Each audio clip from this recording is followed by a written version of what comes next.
दोस्तों, हातिम ताई के दौर में एक बादशाह नौफल हुकूमत करता था। वो हातिम की शोहरत से जलता था। एक दिन वो बहुत बड़े लश्कर के साथ हातिम ताई पर हमला करने चला।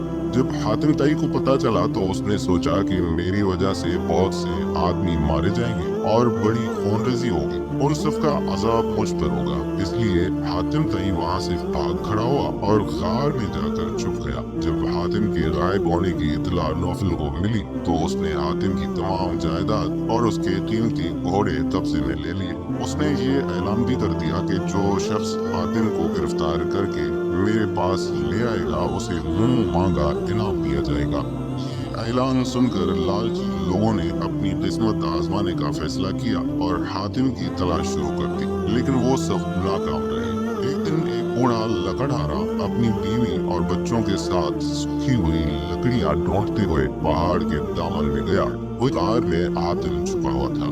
बुढ़िया बोली, काश हातिम ताई हमारे हाथ लग जाए तो इस बुढ़ापे में हमें लकड़ियां ढूंढना ना पड़े, बल्कि बादशाह से बहुत सा इनाम व इकराम लेकर आइंदा आराम की जिंदगी बसर करें। इतनी सख्त मेहनत से जान भी छूट जाए। बूढ़े ने कहा कि कैसी बातें करती हो, हमारी किस्मत में आराम कहाँ। हमारी किस्मत में तो यही लिखा है कि रोज लकड़ियां जमा करें और शहर जाकर फरोख्त कर दें, तब कहीं नान नमक का इंतजाम हो। तो इतना ना सोचा कर, हातिम हमारे हाथ नहीं लग सकता। बुढ़िया ठंडी सांस भर के चुप हो गई। हातिम ताई गार में छुपा हुआ इन दोनों की बातें सुन रहा था। उसने सोचा कि मेरी इस जिंदगी से क्या फायदा। जिस इंसान के दिल में रहम नहीं वो इंसान ही नहीं, जिसके दिल में दर्द नहीं वो कसाई है। हातिम गार से बाहर आ गया और बूढ़े लकड़हारे और बुढ़िया से मुखातिब होकर बोला कि तुम लोग मुझे नौफल बादशाह के पास ले चलो और अपना इनाम पाओ ताकि तुम्हारी आइंदा की जिंदगी आराम से गुजरे।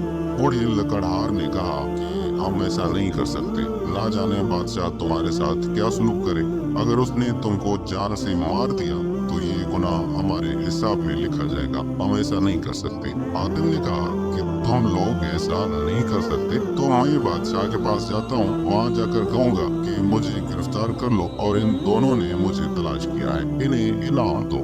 बूढ़ा लकड़हार ये सुनकर हंसा और हातिम ताई से बोला कि ये तो भलाई के बदले बुराई है।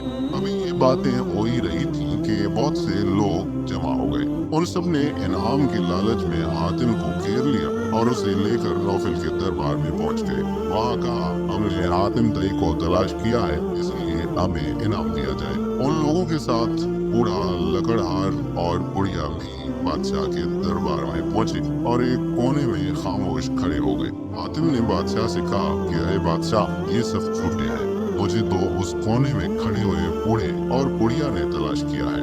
नौफल बादशाह ने बूढ़े लकड़हार को अपने करीब बुलाया और पूछा, क्या हातिम सच बोल रहा है? बूढ़े लकड़हार ने तमाम वाकया सच बयान कर दिया और बादशाह को बताया।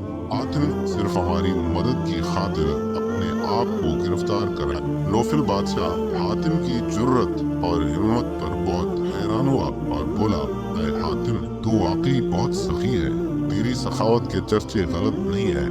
मैं तुझसे वाकई दोस्ती करना चाहता हूँ कि तू अपनी जान की परवाह किए बगैर बूढ़े लकड़हार की मदद करने के लिए तैयार हो गया। नौफल ने बूढ़े लकड़हार को बहुत सा इनाम देकर रुखसत किया और हातिम को कई दिन तक शाही मेहमान बनाकर रखा और फिर इज्जत के साथ रुखसत किया।